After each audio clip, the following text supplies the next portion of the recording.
What's up guys, Afiq here and welcome back to my channel. How you guys doing? So today's video is a vlog video. So basically for a while now I have been wanting to make a video to demonstrate how I typically wash a car.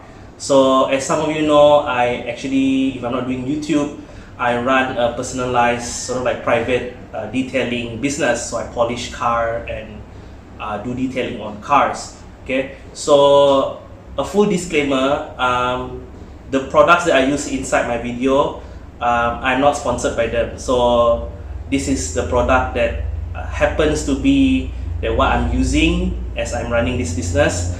You can use whatever car shampoo you want.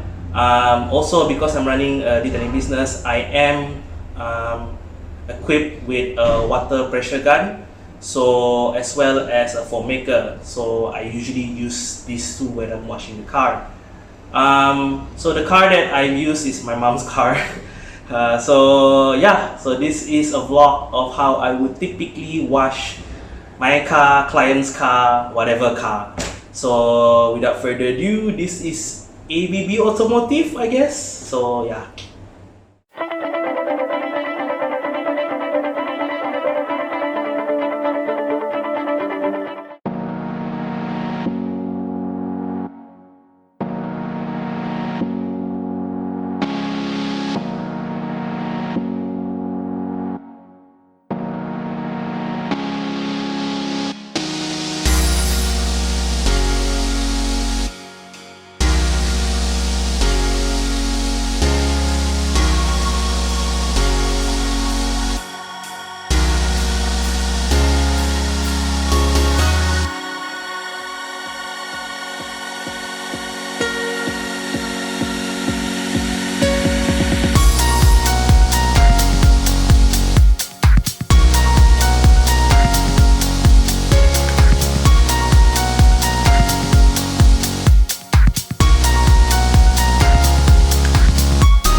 Okay guys, we have come to the end of this video and I do hope you enjoy watching it. So before I wrap up, on top of doing YouTube videos, I'm also actually running my own personalized polishing as well as detailing service here in my hometown of Miri, Sarawak. So if you are in the area and you wish to get your vehicles done by yours truly, do find my contacts in the description below. I would like to say thank you for watching. Do like and subscribe to my channel. I'll see you in the next one.